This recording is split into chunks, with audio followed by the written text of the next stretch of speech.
多数人研读清史都深信一个定论：雍正第五子弘昼是大清皇室最通透、最有智慧的皇子。他终日不问朝政，放浪形骸，屡次为自己举办活出丧荒唐仪式，主动放弃储位争夺，不参与朝堂党争，最终躲开皇室残酷清算，顺利安然善终，是后世人人称羡的生存典范。但这只是大众固化的片面认知，并非历史全貌。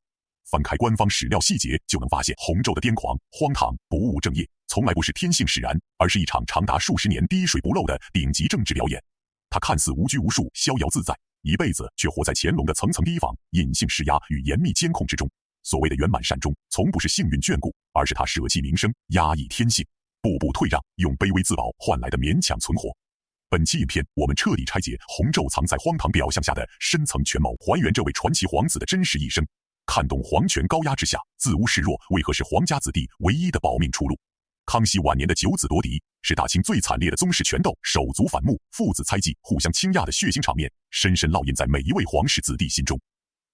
雍正登基后，深知皇储争斗会动摇国本，为了杜绝乱局重演，执政作风极为铁血肃杀，对结党营私的宗室、居功自傲的朝臣，甚至自己的亲生儿子雍正，皆毫不手软。铁腕政治，皇三子弘时秉性刚烈，颇有治世之才，只因立场亲近八爷党，且对储位流露野心，就被雍正彻底断绝前路，剥除宗室名籍，贬为庶人，最终抑郁而终，沦为皇室悲剧。亲兄的凄惨下场被年少的弘昼亲眼目睹，让他早早看透皇家最冰冷的生存铁律。皇权面前，有才便是隐患，有野心便是死罪，只要拥有威胁帝王的资格，迟早会被彻底清除。自此，弘昼彻底收敛所有锋芒，摒弃所有抱负与才华，刻意把自己包装成贪玩愚钝、胸无大志、不堪大任的纨绔皇子，用极端方式消解朝堂与帝王的所有戒心。世人嗤笑的活出丧闹剧，从不是无谓的玩闹，而是他精心设计的顶级政治保护手段。古代皇室最忌讳生死丧葬之事，视为不吉。大忌身为皇子的弘昼却反其道而行之，频繁搭建灵堂，摆设棺木，让下人披麻戴孝，跪地哭丧，自己端坐灵位旁饮酒取乐，嬉笑自若。这一反常至极的举动，直白传递出清晰的政治信号：我无意皇位，无心朝政，无半分野心，甘愿做一个无用贤王，终身不涉权力，不参与博弈。满朝文武皆将弘昼视为心智癫狂、不堪造就的废物皇子，无人防备，无人结党，无人将他视为政治对手。也正因如此，在雍正高压肃杀、动辄清算的朝堂之中，弘昼成功躲开所有政治漩涡，独善其身，安然度日。雍正年间，荒唐是弘昼最坚固的护身符，可随住雍正驾崩，乾隆正式继位，这位荒唐王爷的生存处境瞬间迎来巨变，危机四伏，步步惊心。大众向来认为乾隆性格宽厚，待人仁善，必定会善待手足，包容亲弟。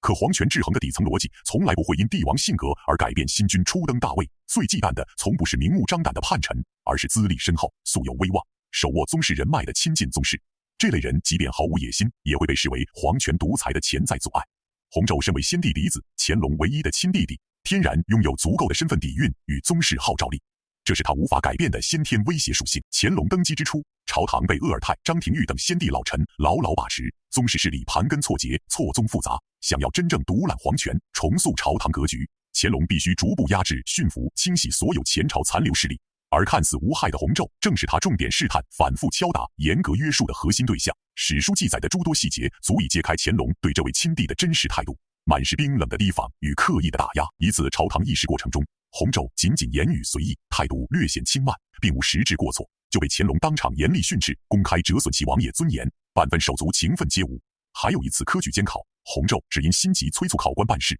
轻微逾越礼制，就被乾隆抓住把柄，公开痛斥，严加警告，明令禁止他干预朝政，插手任何公务。这些看似琐碎的训诫与处罚，从不是简单的规矩纠正，而是帝王最直白的敲山震虎。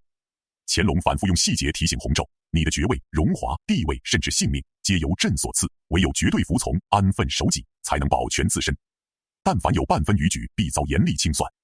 最令人心寒的是，即便弘昼数十年如一日坚持装疯自污、低调退让，终身不结党、不揽权、不干政、不争名利，彻底自我边缘化，依旧换不来乾隆的全然信任。他一生避居闲职，远离核心朝堂，从未担任重要官职，从未参与朝政决策，从未积攒半分政治势力，彻底活成帝庭眼中毫无威胁的闲散亲王，才勉强换得一线生存空间。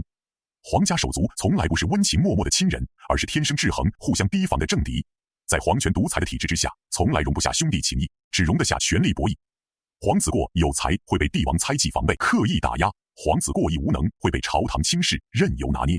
为人高调必遭清算，为人低调仍被提防。无论如何抉择，皆是进退两难的死局。洪昼的真正高明之处，就是看透了这层残酷的皇权真相，不争不抢，自毁名声，藏锋灌盾，用一辈子的忍让与妥协，换取最后的平安善终。世人皆羡慕他的圆满结局，却无人愿意成为他，因为这份善终的代价极为惨重，磨灭所有个人抱负，压抑所有才华秉性，隐藏所有真实性情，一辈子活在刻意的表演中，无时无刻的恐惧里，层层束缚的牢笼内，看似逍遥自在，实则从未有过半分真我。洪昼的一生葬筑皇权时代与职场高层最顶级的生存智慧，真正的长久自保，从不是锋芒毕露、强势争夺，而是韬光养晦、以弱求生。越是身处权力核心、资源中心，越要懂得收敛秉性，低调藏拙，适度自污。过于耀眼的才华与外露的野心，永远是高层博弈中最致命的隐患。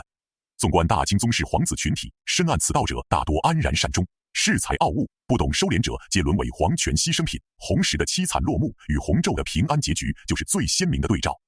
历史从来不只是简单的朝代更迭与人物故事，更是人性权谋与生存法则的真实写照。数百年前的皇家生存智慧，依旧值得现代人深度借鉴、反思自省。如果你热爱拆解真实历史，看透朝堂博弈底层逻辑，学习古人为人处事的生存智慧，一定要订阅频道，开启小铃铛。雍正权谋全系列持续深耕大清皇权博弈，每一期都为你还原被史书掩盖、被影视扭曲的历史真相，带你看懂权力背后的冰冷人性与深层算计。喜欢本期内容，欢迎点赞收藏，在评论区分享你的看法。你觉得洪昼的装疯自保是真通透还是真无奈？